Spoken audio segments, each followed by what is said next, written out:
Hey guys, in this video we're going to break down every member of the criminal syndicate whilst sat under their notorious leader, Kingpin.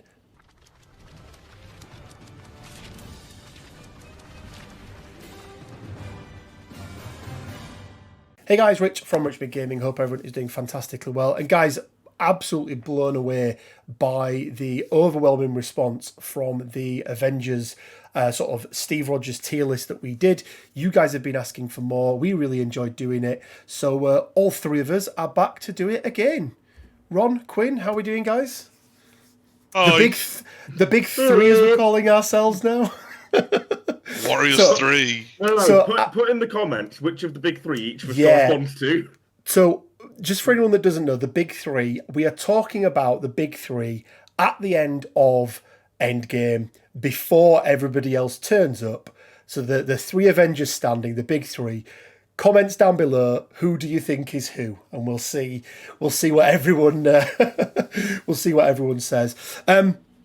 Guys, Crimson, they've been there or thereabouts, haven't they, since the day they were released? They've never been, the absolute top tier that's, been meta defining, but I think it's fair to say that they've always been sort of, towards that upper echelon in terms of how they do competitively, the characters they've got, the leaderships that they've got, leaderships now, or should I say, that they've got access to. Obviously, we're purely talking about Kingpins here, but Ron, I'll go to you first because you very recently had some success at the event that I was at and Quinn was at, the reality event.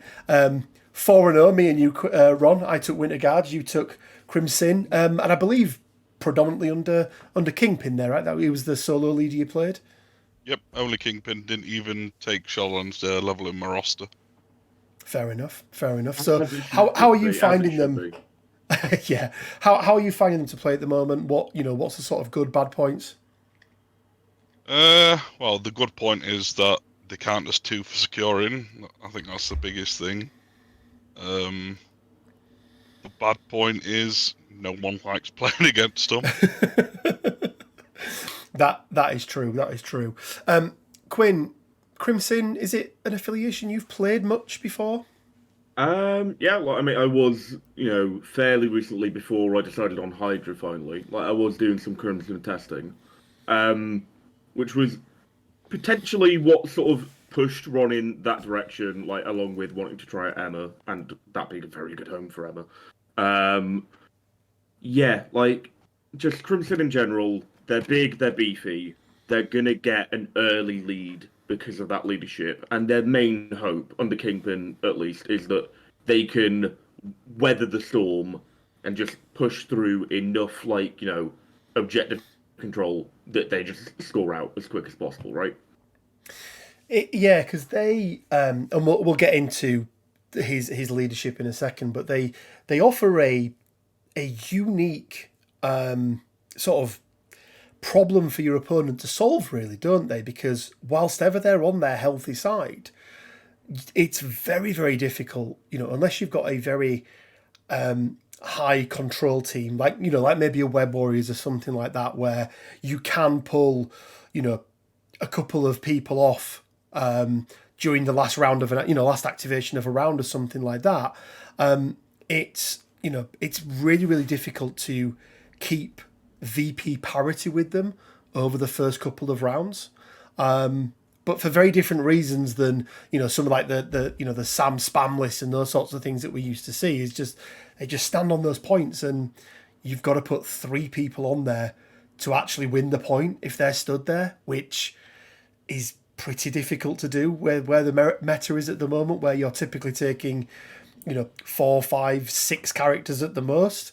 That basically means that you're only ever, you need a 3-to-1 ratio, which makes it really difficult. But let's jump over and take a look at Kingpin's card.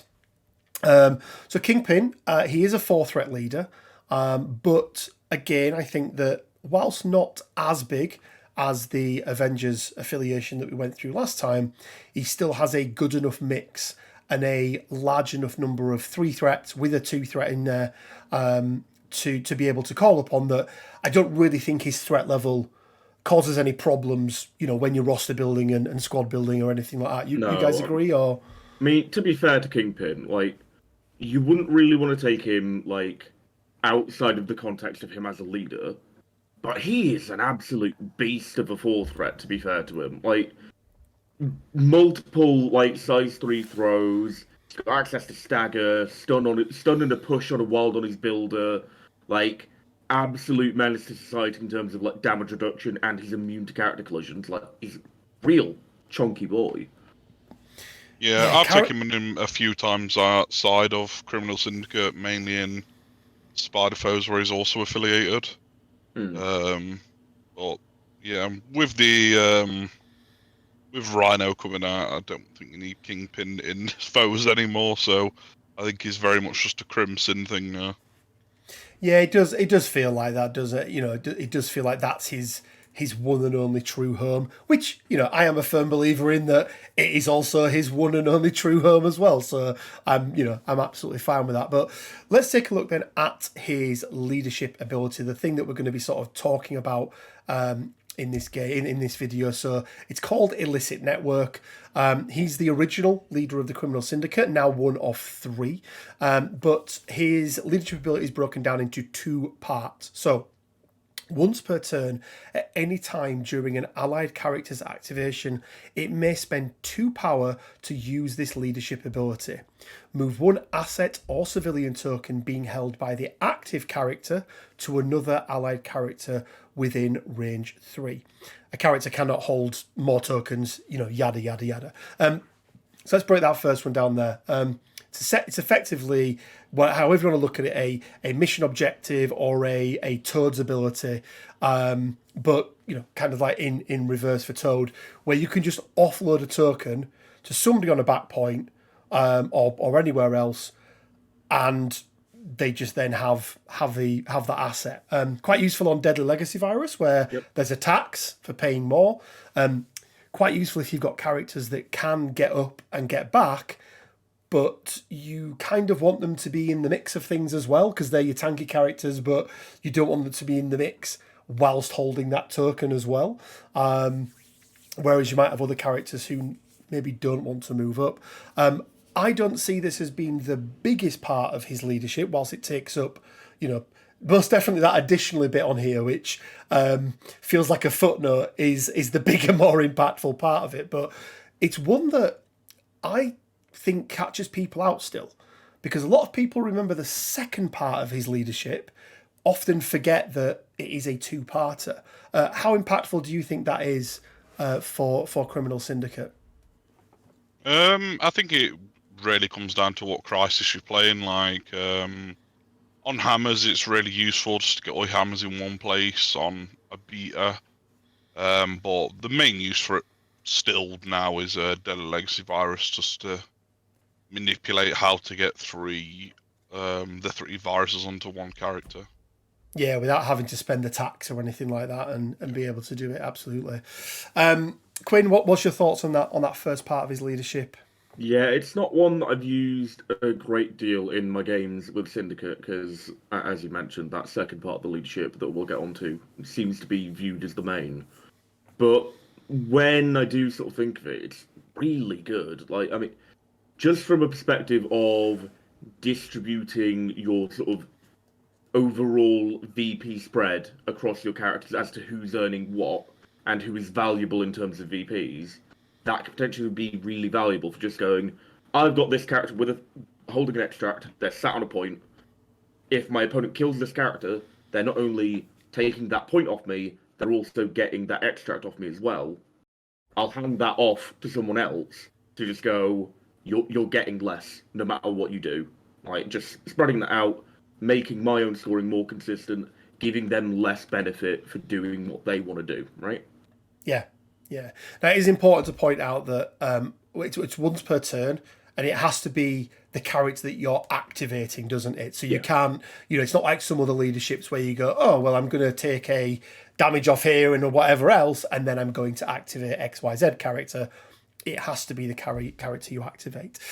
Cool, so let's go on to the second part, which I think is most definitely where we see a lot more Crimson rosters being built around. Additionally, each healthy character contesting an objective token counts as 2 healthy characters when determining who is securing the objective token. And this is really what Crimson under Kingpin is all about, isn't it? Like I say, having to double up just to stop your opponent being able to get that point, and tripling up on a point if you want to try and take it off them, makes secure play against Crimson really, really difficult.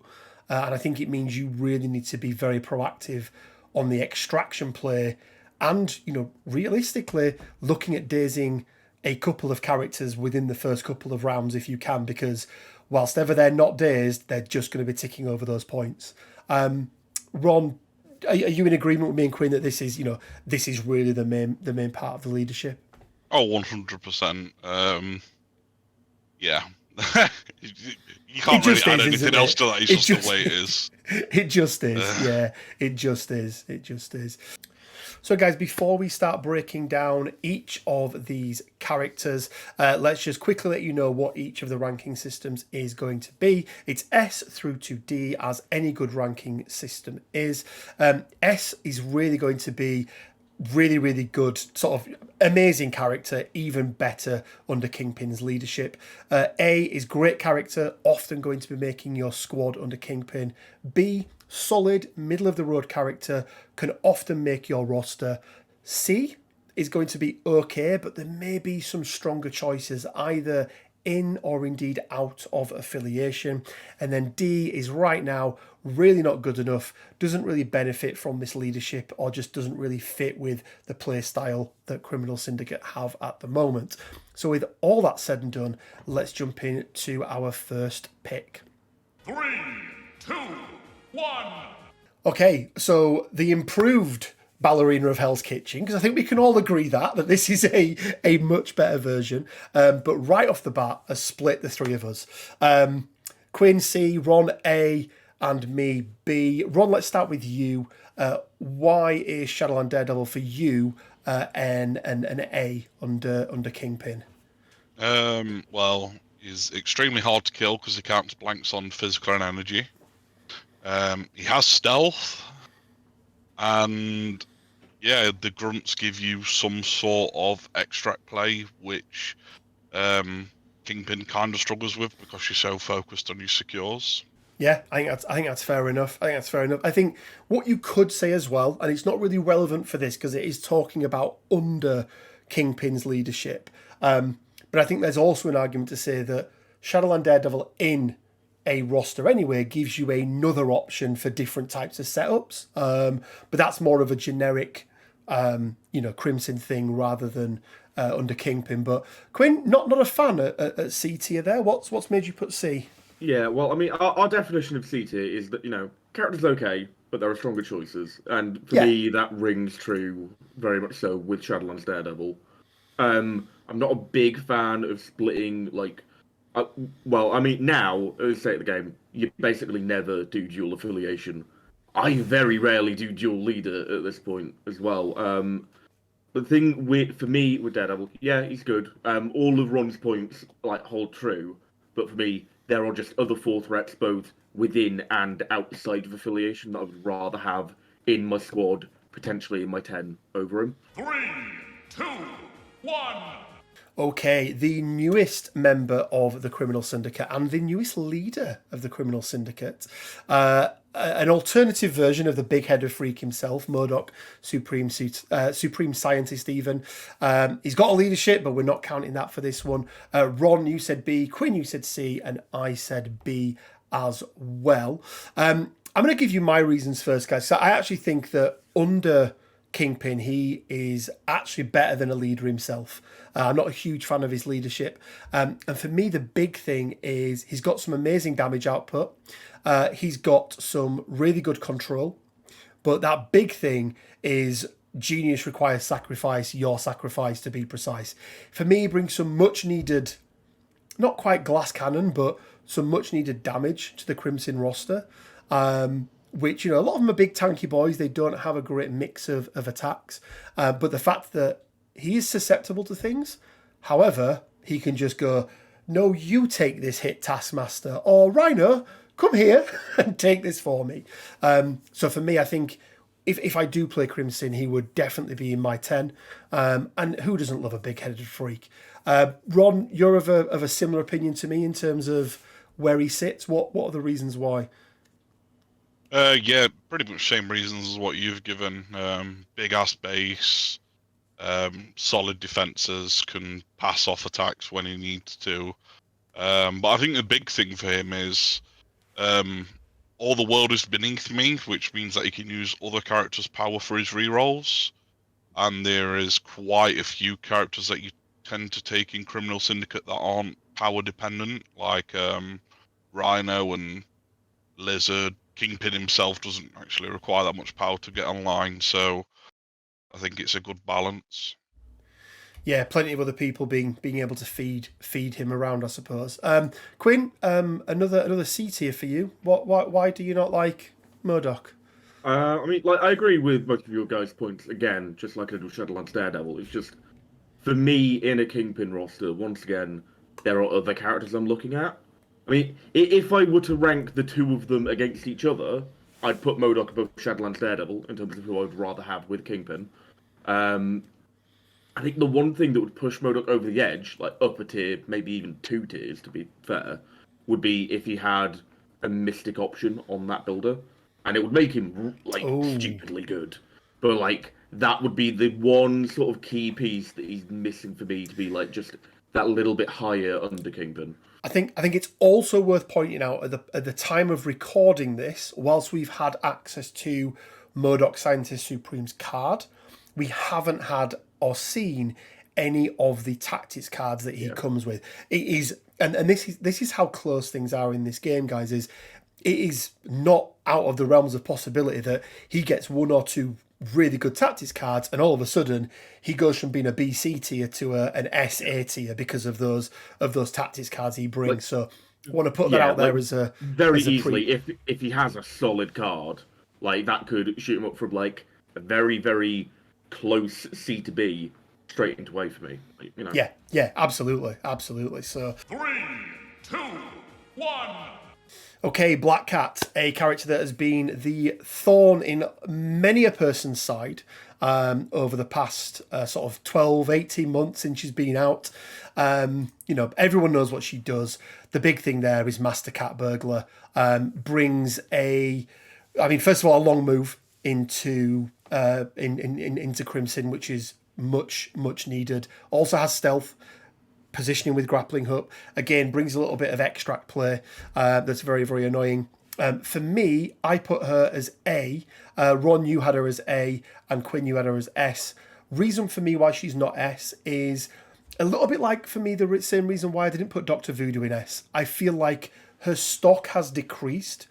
Not that she can't do anything different, but because we no longer have single objectives, single extracts in the game, and the VP spread is much wider now, whilst she can still do what she does, for me it's that little bit less impactful, so therefore she drops from an S down to an A for me. But Quinn, you still think she's A tier? What's your reasoning behind that?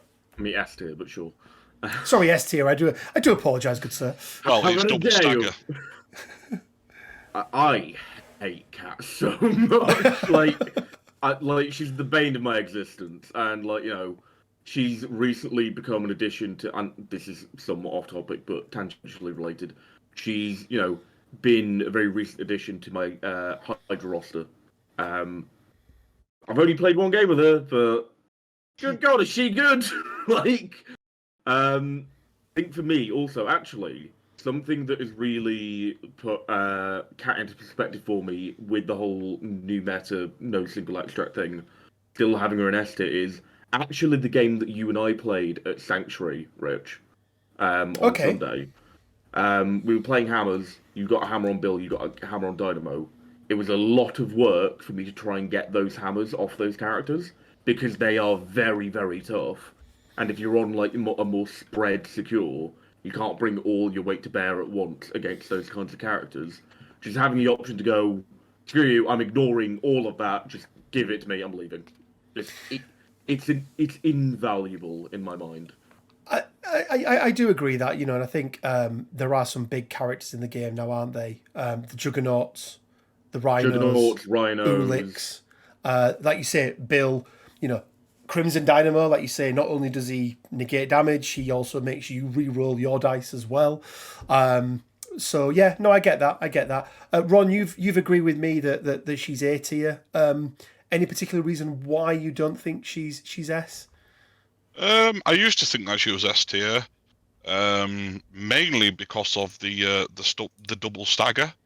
But I find in affiliations that you can't really help her with power, or give her some sort of additional defensive tech, she just seems to get targeted down and then doesn't really get to do what she wants to do.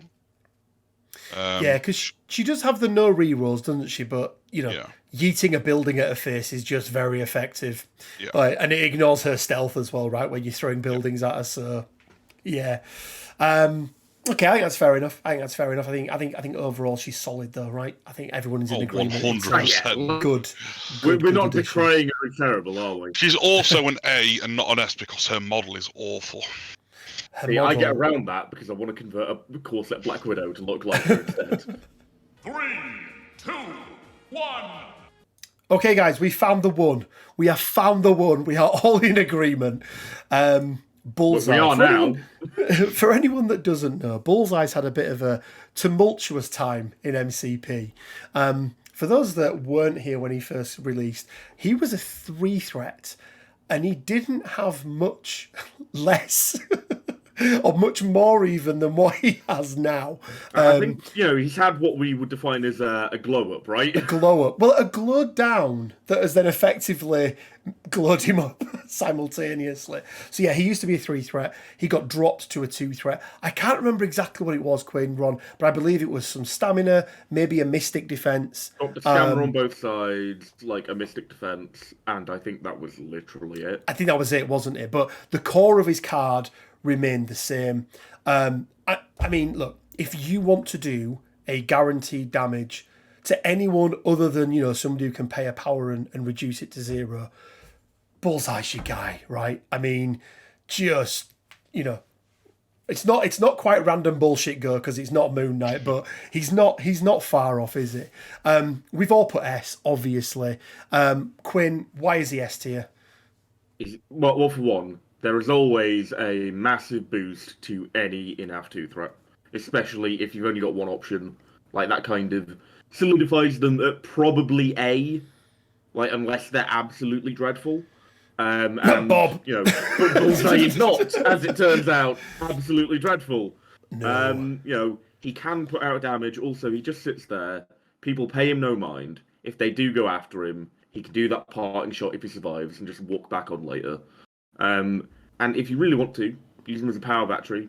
Like, just have him save up power by throwing knives. Doesn't care if he's doing damage. Use it for, like, a patch-up or paying for, all according to plan. Those kinds of things, right? Yeah, that's the thing. I think a lot of people fall into the trap of thinking, oh, no, well, I have to spend the power for I never miss. It's not always that important, to your point, Quinn. Yeah. Sometimes saving that power to be able to do a hit and run or be able to... even do a pincushion, right, where you get the rapid fire on it.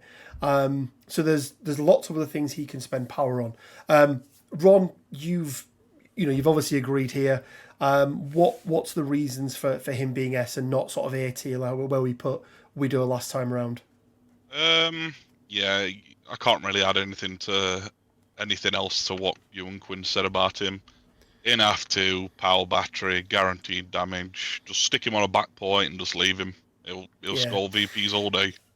One thing I do want to bring up, because I think it is quite important, is whilst he doesn't stop characters from modifying their dice, in both of his attacks, he ignores cover. So he doesn't care if you sit on top of a building. He doesn't care if you are Magneto. He doesn't care if you rocket. He doesn't care if you're on superpowered scoundrels. And I know it's not a huge thing, but it does just help. And really helps with his power economy because it means that he's not always having to use that I never miss. Yeah. I mean, even just rolling a wild on his Yeah, builder, hear someone bleed. Yeah, like you suddenly you get that early doors that ticks over a couple times throughout the course of a game. Like it's just adding to that value and just getting your opponent into awkward situations, which is probably the most you could ever ask for a 2-threat, really. 3, 2, 1. Well, we've found more common ground, but unfortunately it's towards the bottom end of the tier here. Crossbones, one of the original characters from the core box. We've got C's across the board. Look, he's okay, isn't he? But very much better options at 3-threat. Ron? Yeah, he's just... If you don't have access to any of the other bricks in the game, this brick is fine, I suppose. But yeah, that's pretty much it. You can put any brick through a window. The one thing I will say is I do think as a single character, C tier is about right. I do think, and if we go further down the list, we'll get to his partner in crime, Sin. I do think their stock goes up ever so slightly when you have them in together, purely because of the ability to manipulate priority and those sorts of things. But even then, I don't think it's enough to get them to a B tier or anything like that. I don't think that's like a Kingpin strat, right? That's more of a Shadowlands Daredevil leaning thing, in my view. But yeah, like, C is for Crossbones, enough said. Don't play either of them. There we go. You heard it from the king of the Inhumans himself. 3, 2, 1. Okay, guys, do you know we are finding common ground? Unfortunately, it is at the wrong end of the table. Poor Electra. Obviously comes with the Shadowland Daredevil box, shares the grunts with Shadowland Daredevil. So kind of does everything that we spoke about, Ron, around the extraction play with Shadowland Daredevil, but unfortunately is a significantly worse character. Anything to add on Electra, like in Crimson? Real bad. Ron? Don't play her. Her home is hellfire now. She's okay in Convocation. Why is she not got a builder? I don't understand. I know. It's so bad really for her, odd. isn't it? It is so bad. Why? 3, 2, 1. Okay, so a little bit of common ground between me and Ron on this one. Green Goblin. 2 C's, me and Ron. Quinn, D for you. Ron, why have you put him into a C tier and either not higher or not lower as Quinn's done? Well, there is obviously a lot better 4 threats in the game that you can take. But I don't know, the fact that you can flex him into Spider Foes if you wanted to is pretty good. Range 4 builder that has the ability to incinerate, 7 stamina. If you want a beefy backpoint holder, Goblins kind of fits that role. I don't think he's D bad, but I don't think he's B good. Yeah, for me, he's got a little bit of tech that I don't mind. Trick or Treat, is okay. He's got a hit and run on there as well. He can dish out. As you mentioned, some conditions there.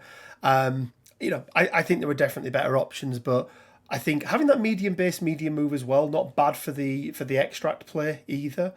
But yeah, for me, there are probably just better versions, but I still think he can work. Quinn, you're obviously not of the same opinion. He's right down at D tier for you. Yeah, I mean, Ron and I are both Spider-Foes players. Like, we played Spider-Foes a lot. I mean, I played Spider-Foes pre-buff, back in the oldie days, back when Goblin was absolute trash. And he has seen a glow up, but the reason for me why Goblin is a D in Crimson is also the same reason why I'm kind of okay with playing him in Spider-Foes. Because in Spider-Foes, he's bringing you leadership, but also he has Doc Ock affiliated, which means that you are more likely than not bringing well-laid plans. You're not sacrificing a great deal to bring it. Because in effect, it's basically a Spider-Verse affiliated card in my mind. And I think just the amount that you lose out on by having him outside of affiliation just drags him down into those depths of D for me. Like, just there are a lot more characters that I would rather bring, and also he just feels like his peak performance, or rather his standard performance in his affiliation, is so like drastically better than it is in like any other affiliation, especially like Kingpin Syndicate, that it just feels like such a unworthy trade-off, if that makes sense. 3, 2, 1. Okay, well, Hood, aka Parker Robbins, we are all in agreement again, guys. A's across the board.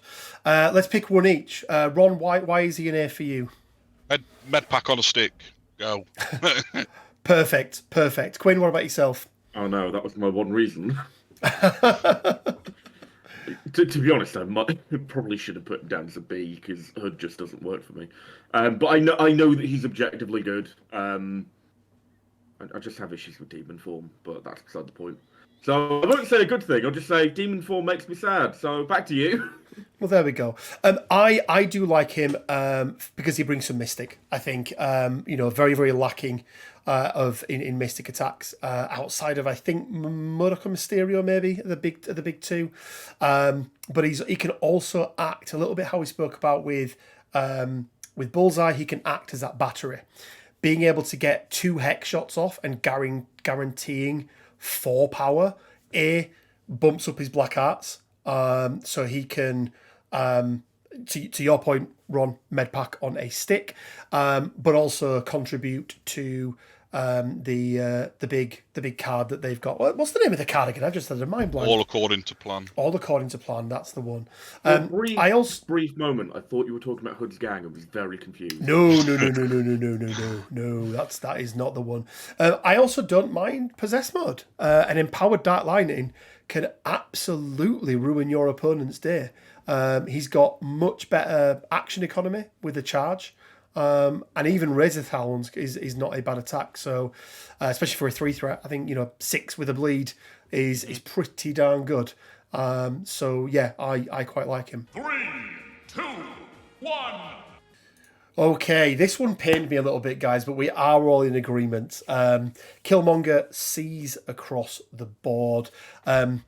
His stock just keeps getting eroded away a little bit here and there.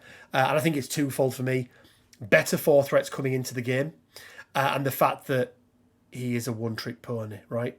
He's very good at it, but he is a one-trick pony. He's there it's for kind murder. of in his name, right? Yeah.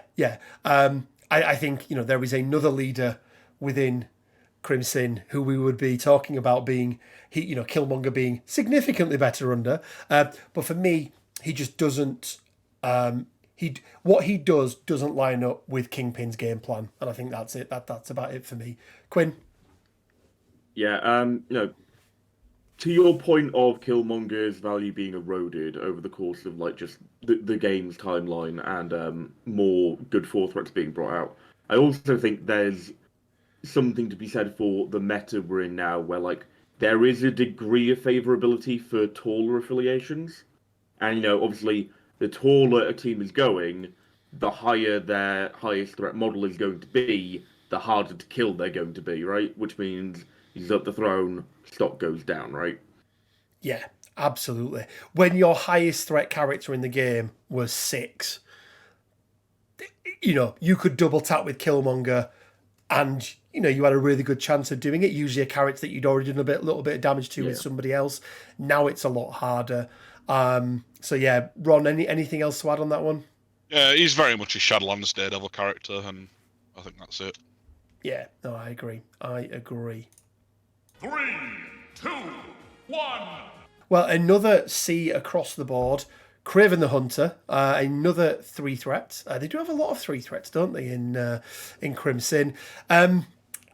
Again, for me, like he's got a little bit more he's more mobile than Killmonger, but again, what he does, he's got no real tech. He doesn't really fit into Kingpin's plan for me, and that's why I just think it's not that he's a bad character. There are just better options, probably even at 2 threat than there is a 3 threat for this one. But Quinn, anything to add on that? Yeah, I mean, one, we're talking about the wrong leader for him. Let's be honest. Like the one sort of like cool thing I can see like about utilizing Craven and Kingpin is when you're just walking forward and standing on points round one. Typically, your opponent is going to come and meet you in some way and go and stand next to you. Maybe you send Craven off to stand on one on his own. Your opponent crowds him with two. If Craven starts his activation within range of someone to just get a cookery off, he can just like completely annihilate people. Like it just goes cookery, corner of the beast, like is it 9 dice spear throw, something ludicrous like that? I think it becomes a 7 dice spear throw, doesn't it? It's base 4 plus. It's 8 dice because of the +1 from Corner of the Beast, or whichever one it's called. There you go. Yeah, there's 2 different names, right? Expert Tracker. Yeah. Yeah, that one. Yeah, Ron. Yeah, he's just a better Spider-Foe character. 3, 2, 1. Okay, guys, I think this is a record. This is 4 in a row now where we have been in complete agreement. Somebody needs to shake this shit up. That's all I'm saying. Original Modoc, sees across the board. You would think, wouldn't you, that he's got some tech. He brings some damage. He's not a bad back point holder. He's got lots of things that you think, oh, that could play into Kingpin's thing there. But but Ron, why is he down at a C for you? I think Kingpin now generally sits in the 3-threat, 4-threat kind of range. But they've recently got another in F5 that is just miles better than Modoc, in my opinion. I love Modoc, but since his change, he's dropped off quite a lot. And for anyone that doesn't know what we're talking about, so Modoc was another character that got a glow down, as they say, and really it was that bow to the will, wasn't it? Being once per turn. He lost his rerolls. He can't use his rerolls as many times as he want now, but that's for me less of a thing. It's more that bow to the will of Modoc, isn't it? Quinn, why has his stock gone down in Crimson for you? Well, for one, there's another Modoc in town, right? That's immediately gonna like shift the balance to a degree. But also just the complete and utter lack of mobility that Modoc has, especially in a world where size 4 throws are more and more prevalent. I mean, Bill exists now, right? Modoc does not like Bill walking up to him and just throwing him off a point, because that is probably going to be a double move to get back onto it, and that's, an entire activation gone for him. And just, those kinds of things, especially in Crimson, where you really want to be standing on that point. They just sort of bring him down a couple pegs, I think. 3, 2, 1. Okay, well, Mysterio, and it has split the three of us again. Ron, you're coming in with S tier. I'm at A. Quinn, you are at B. Ron, let's start with you first and foremost. Why is he an S tier for you? Absolute Giga Chad. What a character this guy is. Anyone that is not playing Mysterio in Kingpin, Crimson, or Spider-Foes is a moron, in my opinion. He brings everything you want from a free threat. Now, people might look at that stat line and go, 115, what are you talking about, Ron? You just walk up, throw something at him, do these things. But obviously, he's got a lot of tech, hasn't he, to get around that? He's he's the only one of those like pay-to-reduce characters that actually has the problem solved in terms of throws. Yep. Yes. So if you want to attack him to get him off his Mystic Defense, you have to pay 2 power. When you throw something at him, he always rolls his Mystic Defense for dodging, which is 5 dice. If he rolls a blank in any roll, he gains a power. He can advance you with his builder. Tricks and traps just wins games. He's just an incredible character. Yeah. Oh, and Grand Illusion is just an incredible card. It is. You can literally turn your opponent off for a round. Yeah. Yeah, absolutely. And talking about what your opponent wants to do to your team, Grand Illusion is a great way of stopping that plan of attrition, isn't it? And flipping your characters. So, yeah. Quinn, anything else to add? I put him down at B. There we go. I was looking at the next one for a moment. But I put him down at B just because, for me, when I build a roster, I typically want to, depending on what the weakness is, try and offset the weakness that potentially the leader has. In my opinion, Kingpin is very slow. I just mentioned Modoc being really slow, being a massive detriment to him in Syndicate, where he wants to stand on points. Tied with Supergiant and Crossbones, Mysterio is the slowest character in the game. He's a small base, he's a slow move. Obviously, Tricks and Traps lets him do movement outside of activations, within activations, just non-action movement, and that's fine once he gets in there. My issue with him is just getting him there in the first place. Like, it can be, he's a slow burn character, and because of the way that I envisage Kingpin Syndicate playing, where they want to get a big lead fast, that brings him down a little bit for me. But I agree with everything Ron said. I fucking love Mysterio. He's great. I think for me, he is a great, absolutely great single secure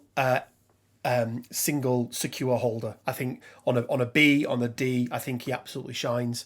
I think then the fact that if somebody does move up, tries to attack him, he tricks and traps, he moves away. He might be giving it up at that moment in time, but then when, if you don't activate him until later on, you activate him, use a hypnosis gas, move them off the point, and then walk back on. So I think he's got an answer to a lot of things. It's a little bit dice dependent, but it's ultimately this is a dice game, right? So hence why for me I think doesn't quite make it into that S tier for me. It's okay for you both to be wrong. 3, 2, 1. Split of the pack again under Omega Red, a character that I really, really want to like. C for me, C for Quinn, B for you, Ron. Quinn, let's start off with you. Why is he C tier? Why doesn't he quite make it up to that sort of, standard sort of, in your 10? I mean, you can kind of refer to my Mysterio answer. Once again, he's slow. It's just an issue I have with like Crimson characters in particular, is they're like, if they're slow, there can be so much like detriment to that because of your game plan. I mean, he's absolutely phenomenal otherwise, gives up poison to everyone within 2 of them at the end of his go or the end of their go if they end up in range. And then Snare, is a really good ability. It just doesn't quite tweak him up to that B tier for me. Yeah, I think not having any sort of in-house tech to be able to do end snare round 1 for me is a big thing. It's unlike. I mean, there's a chance he can walk up medium, hit somebody with carbonadium coils, because that is a range 3 attack. I mean, I want to know how you're walking him up medium, but sure. He moves slow. Oh, short even, yeah. He's I literally just went on about how slow he is, Rich. Come on. Yeah, fair enough. Ron, why doesn't he? Why does he make the cut for you? Sorry. I don't think you need in snare turn 1. I think him moving short, sits on a midpoint secure is enough. He gives out poison to anyone else who's contesting it, and the guy is the definition of a brick. He reduces by 1, he heals, and any size medium pull is no joke for 2 power. Like, we've had enough Venom in the past to know how infuriating it can be, and I think he's just one of them characters. Yeah, he's not the best for Crimson have access to, but he's definitely playable. 3, 2, 1. Well, we are back on the agreement train, and this one is no surprise. There's a reason why Juggernaut wasn't Crimson affiliated, and it's because this guy is, right? S is across the board. Rhino. I mean, we've just been to 2 events each this weekend, or the weekend gone, and he may have been the character I saw the most, not necessarily on the table, but everyone seemed to have him in their rosters. He seems to be everywhere at the moment. He's got so much mobility, Quinn. We know mobility is so important to you. He can take a punch. He comes with, let's be honest, one of the best tactics cards attached to a character in the game right now, and he's got aggressive. This is a rhinobbery, as we renamed it. But yeah, I mean, yes, he's susceptible to some things, but he's a bloody good character, isn't he?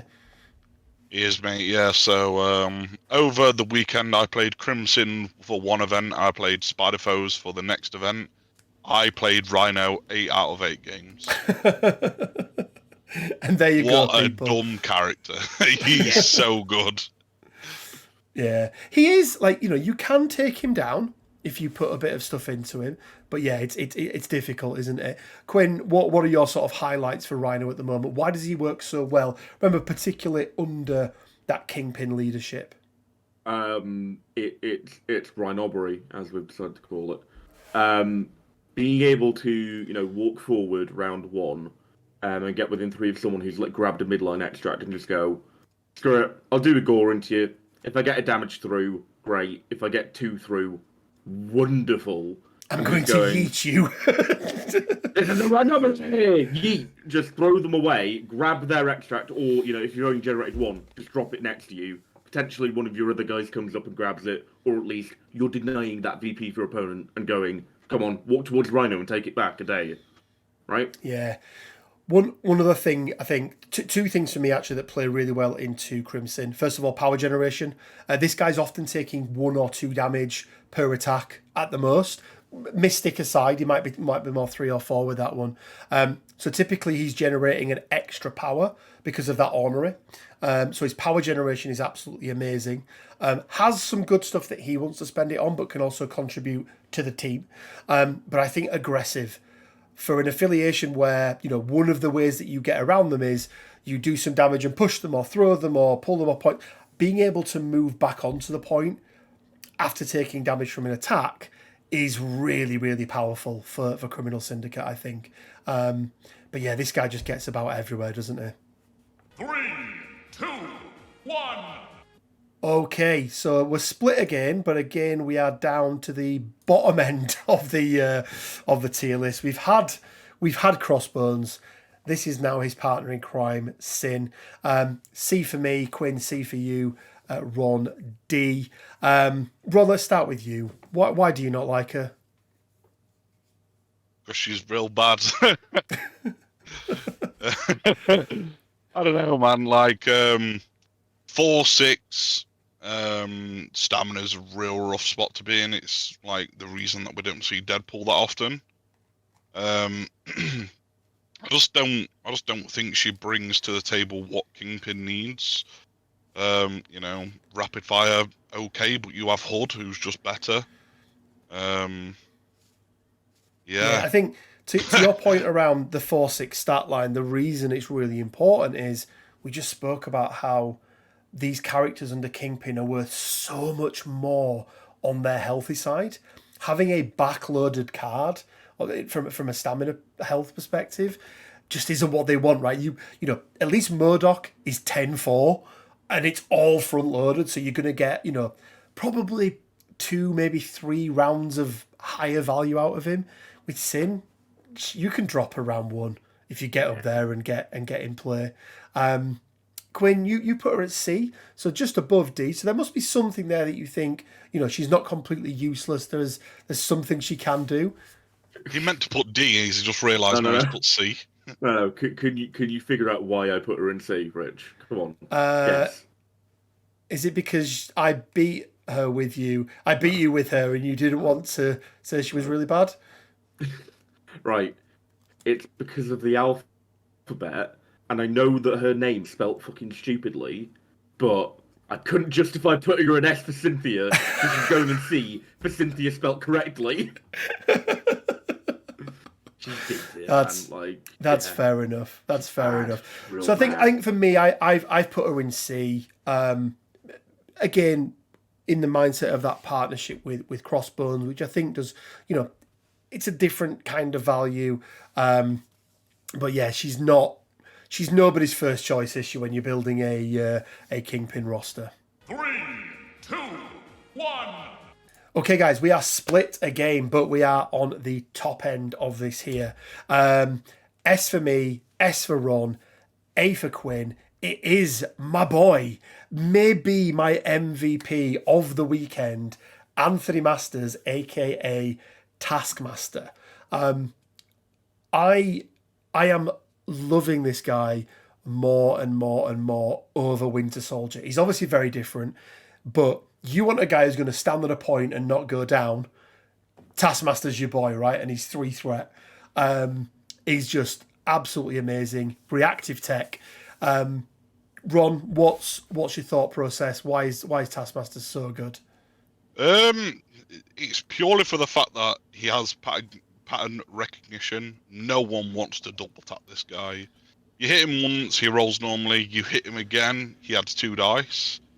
And then he also has the counter attack. So you hit him once, he can counter attack with 4 dice. You hit him again, he can counter attack with 6 dice. You know, he can really put out some damage. There's a chance he reacts and KOs or dazes your character, isn't there? Trying to attack him. And he does have a really good spender that is very low cost. Mnemonic technique, add dice equal to their physical defense, and they can't modify. It's just a great attack. This was one of the things. So if you know, looking at the characters that have come out of late, they seem to be very physically defensively heavy. Your Uliks, your Bills, your Spider-Woman's, Sabretooth, Rhino, right? Really, really high, tankier characters, 3s and 4s. So in most cases, you're paying 2 power, getting a 7 or 8 strength attack for 2 power, and your opponent can't modify or reroll. I don't know why it says modify or reroll, because reroll is a modify, but any of their defense dice. He was slapping Jessers and Logans and Rhinos out the building these past weekend, and he's tanky as hell. Like, he's so good. Quinn, not quite as high a value for you. You've put him at A tier. What was the thought process of him not quite being S? Well, my first question is, who's Anthony Masters? Well, that is the name on the card. Antonia. Oh, Antonia, that's who that is, right? Yeah.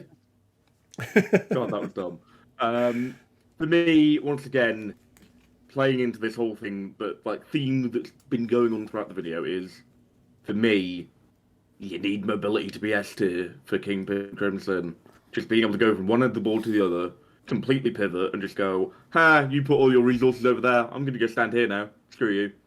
Just, yeah. Like, Taskmaster is absolutely ace, but unless you're bringing something like Modoc Scientist Supreme or Sacrifice or some other variation of attack messing, like, attack diversion, it's your opponent's choice to punch him.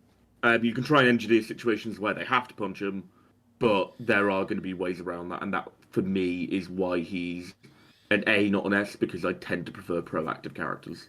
But yeah, he's still very good. That's fair enough, and I think that very much boils down to individual playstyles, right? As all of these are all subjective and based on how we how we play the game. These are all factual statements. Factual, correct statements. Yes, Yeah, absolutely, absolutely. 3, 2, 1. Okay, guys. Well, we are ending the Crimson affiliated characters with a brand new character who we are all in agreement with, S tier across the board. It's the biggest, baddest troll in MCP at the moment, Ulik. Quinn, he has all the mobility in the world that you want. Yeah. Ron, we've got all the control in there. Plus, I mean, Ron, just talk to us about action economy with this guy, because it's through the roof, isn't it? Yeah, so like since Ulik's release, I am probably the person in MCP that has played this guy the most. Like, I throw him in everything. He's the only character in the game that has a double charge, and it's more than a long as well, which is just madness. I don't know, man. There's just the troll, man. You gotta pay the troll toll. If you want to get into that boy's hole, you gotta pay the troll toll to get in.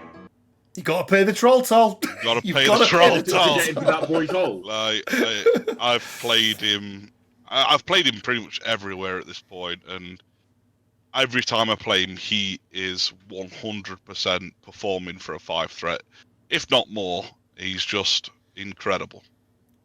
Let me ask you a quick question, Ron. Obviously, Trollish Temper gives him that extra power per turn, but his 2 abilities, Bad Manners and Crushing Leap, both 3. How important is it for you round 1 to put some tech in there to be able to get that extra power, or is it not something you're too concerned about? I'd also throw in his Rock and Troll card as well, which also costs 3 power. What are your thoughts around that, and how important is it for you to get that extra power into him? I think it depends on purely what I'm playing. So obviously he was my MVP pick for Inhumans because he had the ability to turn that on round 1 really easy. But I think you kind of need some sort of proactive play with the Inhumans. But under Kingpin, it's perfectly fine for him to do some sort of eyes on the prize play, which they have no other character in affiliation that has access to an eyes on the prize play. So it's perfectly fine for him just to move up, eyes on the prize, move back onto a secure, wait for next turn. And just to clarify to everyone at home, the reason we can do that is on a medium base with a medium move, you can spend 1 power, can't you guys, for eyes on the prize. Basically turns you into Toad for a round, so you can interact within 2. But because of that trollish temper, he has enough to pay it, move up, interact once, and then move back somewhere else, doesn't it? Yeah. Without being sort of up there and vulnerable with an extract in play. And, he is a brick. He has a size 4 push on a wild for his builder, Pounders, which is what you're using 9 times out of 10 because it's what comes attached to Crushing Leap. But Rock and Troll is a slightly different play in Kingpin Crimson in regards to what I was doing with the Inhumans. Because you can use it out of activation, if someone throws him off a point, you Rock and Troll back on, and you've still got a brick sat there that they've then got to try and move again, who's, for the first 3 or 4 rounds, is probably counted as 2 under Kingpin's leadership. I'm glad you mentioned that Rock and Troll thing, actually, because I hadn't realised that, and I'm glad you've said it now rather than using it to just completely ruin me in a game. Like, Ulik let's just talk about Rock and Troll for a moment, because yes, there is a downside, right? You drop whatever it is you're holding, but Quinn, to your point about being able to move characters around, being able to pivot, right? I don't believe there is a map in this game where with a size 5 move, range 5 move on a medium base, you can't get to another point, at least 1 point on the board. You won't be able to get to any point, but you will be able to get to 2. 8. Yeah, often 2. But being able to do that out of activation is huge. Yeah. Like, the only time you can't do it is on an E or a D, so you can't go from your home E or D to their home E or D, but you can certainly go to the sides. The sides or into the middle, or from the middle to the back point as well, right? Which can be very, very effective. He's just an incredibly versatile character. He is so good. Quinn, anything else to add on to that? Well, it's quite simple. Everyone at home, say it with me. Mobility! Yeah. He's fast as fuck, boy! Like, there you go. That's my glowing review of Ulik. Yeah. I also want to say as well, getting the hit crit wild fail on Shatter is real nice. Like, have an activated token. Oh, and guess what? I'm Crimson, so I don't care about giving you priority because I'm just going to drop 10 power and have priority. Feels really good for you, less so for your opponent, I probably think. But yeah, one thing I don't think we did touch on either is an omnidirectional push of size 4 or less. Is just grotesque. Absolutely grotesque. That for me is where I found so much value in him whilst I've played him, because what you can do is, to your point, Quinn, we've got some slow characters in this game. We've also got characters like Mysterio who can trigger things off a push, right? So you push them into Mysterio, you get to tap them again with Mysterio potentially, or have them closer to a Kingpin so he doesn't need to use an action to get up close and personal. So Yeah. Okay, guys, so that is all of the Criminal Syndicate characters broken down. But as we like to do with these videos, we've also brought a guest Criminal Syndicate character along with us each. So let's start off and go with Quinn's pick. 3, 2, 1. Quinn, don't ever complain to me that Ghost Rider is a crutch ever again. And whilst we all agree, that Emma is very, very good, it's 2 videos in a row now. Like, Okay. Stop it. She's good in them both. Like, also, I haven't She really is. been playing her that much. Like, I absolutely love her to bits. I'm still annoyed by a number of things, but we've gone over that. We've gone over that a lot. We've gone over it a lot. Quinn, we'll start with you because obviously it was your pick. What are the sort of top couple of reasons why Emma is just so good under Kingpin for Criminal Syndicate? Oh, it's easy. 2 words. Shield mind. So Shield 2 Man, power. Stop a push. 2 power. Stop an advance. 2 power. Does she stop places as well? I don't even know. she 2 does power. stop Stop a places. place. Thanos, go fuck yourself. Just go. Like, the one weakness of Kingpin Syndicate is control, right? Being controlled, being taken off points. It's why mobility is an incredibly key factor for me in this setup, this leadership, this affiliation. Emma protects all your slow characters. Yeah. Well, not even just your slow characters, right? Think about think about the types of characters we've got now that can do certain things, right? On a Gamma or something like that, you have a Blob smash himself down on the middle point and all of a sudden, just pushes everyone around. Malekith in the middle of the board. Range 3 push, that's effectively going to hit your front and back point characters that are there. And she can just go, okay, she's not going to be able to reach the back as well, but just go, nope. And she's going to have the power to do it as well, because Psychic Spike has a tendency to, spike. Spike, yeah. Ron, you were in agreement with Mr. Quinn Duggan. What for you makes her such a good character? If there is any other reasons other than what Quinn already said. No, not really, dude. It's pretty much all Shield Mind. Yeah. Shield Mind. I want to say as well, Bend Will is pretty good. Obviously Shield Mind stopping you from your team having things done to them. Psychic Spike. With that Bend Will, hitting a wild, it's not the hardest trigger to get off in the world. To the point where, if you don't get it, you're not going to feel bad. If you do get it, it's a little bit of a bonus extra. And I really like the fact that she doesn't suffer from collision damage in the way that, or is not susceptible to it in the way that a lot of other sort of psychic mystic type characters are, right? Typically they've got that low defense. And that's the way you get rid of them, is just yeet somebody into them. And then, alongside Kingpin, that's then 2 characters who do not suffer. Okay, you've got to spend the power on her, but do not suffer the damage.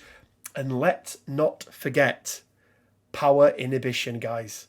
We all know how good it is on Mystique. It's called something different.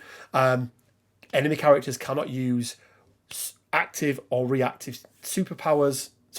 Reactive superpowers or reactive team tactics cards, which is just so good. Just shutting them off. Rider. What's that, mate? Bye-bye, Ghost Rider. Bye-bye, Ghost Rider. Yeah, indeed. Ron, let's take a look at your pick. 3, 2, 1. Okay, Ron, well, you've gone with another one of the big 4-threat new characters to the game. And somebody did point out in the other video that the only reason I put Doctor Strange as A is so I could make the word ass, which I hadn't realised at the time, but I've gone and done it again. A tier for me, S tier for you guys. Are you going to tell me both why I've made an ass of myself once again and why Bill should be S? Ron? I mean, that's our entire purpose on the channel, isn't it? If there was any more reason to go and buy the Ulik box, this guy's it. He's a brick. He gains multiple power return. He has aggressive. He reduces damage by 1. He has a size 4 character throw. It's everything bring you him want and from Bullseye. Crimson. You've got 2 characters threatening eyes on the prize round 1. Yep. Whichever side your opponent goes on, you can cover the other one. Yep, 100%. Like, I've included both of these characters in my Crimson roster. He's just so good. No, that's fair enough. That's fair enough. I think for me, the reason what I did with these kind of extra ones, if you like, was I looked at each of them of them individually. And I actually thought, for me personally, of the 3, we haven't got onto mine yet, but of the 3, he was the weaker of the 3. Not that he is weak, but I think for me, Emma and my choice, which we'll get onto in a minute, were slightly better, slightly more tuned for Crimson. So for me, that's the only reason. You guys know I love me some Bill, right? He appeared, he's been appearing in my Guardians rosters. He's also in my Winter Guard roster as well. He brings everything, doesn't he? But for me, it was purely that. But I do like, Quinn, your point there of 1 on each flank. Because that's often the thing, isn't it? It's if you've got eyes on the prize and you've got one medium base, right? Medium character, it's telegraphed a little bit. And if you don't have priority, then that can be a bit of a pain. But actually, why not both, as they often say? Cool. Well, let's get on to my pick. 3, 2, 1. Okay, well, for me, guys, it was a toss-up between Ant-Man and Lizard. I do think Ant-Man's value has gone down a little bit since Gamma's changed. I did a video a while back, if you want to go check that out, on that turn 1 play that is just absolutely brokenly bonkers, or was at least. But I landed on Lizard.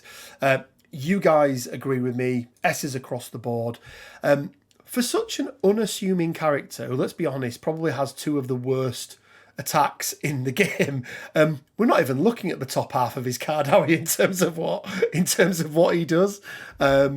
Medium move, medium base, biochemical breakthrough, thick hide, healing factor, wall crawler. Like, can get anywhere, can take a punch, and doesn't worry about power because he doesn't need to spend it on anything. Quinn, anything more to add? I mean, I said you could put any brick through a window. Statement holds true here. The statement does indeed hold true. Ron, what about you? Anything else to add to that one? Not really, mate. He's just a solid character. Like, I don't think I've ever seen a Kingpin roster that hasn't included Lizard. Yeah, I mean, so you've seen mine, but I'm a weirdo. So this is true. So Ron, what would that opening sort of play gambit, as we like to call them on the show, the opening gambit, be with Lizard? Is it purely that double move, pick something up, don't care about life?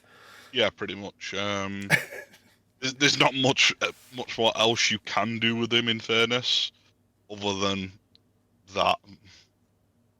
Yeah, he does have a little bit of tech, doesn't he? In tail whip. Yeah, it's okay. The problem with tail whip is only 4 dice. Yeah. So you are really fishing for that wild, aren't you? And I think you can use it if somebody's on the point to try and push them off. Size 3 is going to be able to push most things away, isn't it? Cold blooded. I don't know if I've ever used cold blooded. It gets used fairly often late game when you need him to actually push some damage through. Yeah. For me though, I mean, I'd rather spend the 3 for a biochemical breakthrough and either yeet something at them or yeet them into somebody else. I mean, like you said, why not both? Yeah, you normally use cold blooded from like after he's dazed and he's got a lot of power. But 10 times out of 10, you're spending 3 power on the throw rather than the spender. Yeah, that is fair enough. There's definitely a hierarchy as to what you're using it for, yeah. Okay, guys, so there we go. That is our final list. All of them ranked, including the special guests. Quinn, start with you. Any real surprises in there? Anything you were shocked that we ranked maybe higher than what you thought we would, or lower than you thought we would? I am absolutely beside myself with the fact that Electra is a D tier. I think you are both absolutely incorrect in that assertion. I think she's S tier. She's got an incredible builder. Absolutely OP, Impale, absolutely amazing ability, and I think she's just not getting the credit she deserves. And I think you just shit on her for no reason. I think you're probably right there. I think it sums everything up. Ron, what about you? Anything actually constructive to add to it? When Electra got shown, I berated the Bugle saying that she was an S tier character. I still stand by that statement. Nah, I'm quite shocked that Quinn didn't rate Mysterio higher. That's the only thing that's really bothered me. I'm gonna actually agree with Ron there, Quinn. You That was should, because you did in the thing. yeah, no, but that did stand out for me as like okay, that's interesting that you've It's that that you've whole gone thing with that that. I sort of like, that theme that I went for throughout the video that sort of got solidified around the point where we started discussing Mysterio. Just mobility for me is just so key with Kingpin, like to the point where it can be a bit of a detriment with Mysterio. Also, something we didn't really talk about with Mysterio is sometimes you can get fucked by what mat you're playing on. Because That is true. mathematically, he can make it to a middle point. Sometimes, if you've got a couple mil extra on one side of the mat, not so much. No, that is fair enough. That is fair enough. Guys, we're going to sort of start to wrap it up now, but final thoughts, any hints, tips, tricks that you want to give to the viewers at home whilst they're, maybe playing Crimson. Obviously, we've given them a really good idea there in terms of the characters they should be playing. We've obviously spoke about a few tactics cards, but all according to plan, right? Is for me, it's the Avengers Assemble, right, of Criminal Syndicate. Is there ever a situation where you're not taking it in your? I mean, it always makes you 10, but your actual squad, is it? Do you think there's a way that you don't take it?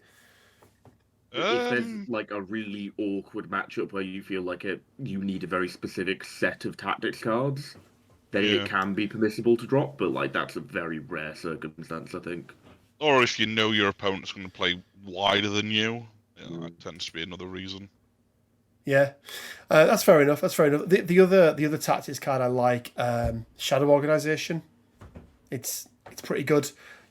Back to, for me at least, back to that point of one of the way that your opponents is going to beat you is dazing you as quickly as possible. If they've got to be within 2 to do that, it makes it much, much harder for them to do. They're often spending a move action to get in range rather than being able to double tap you.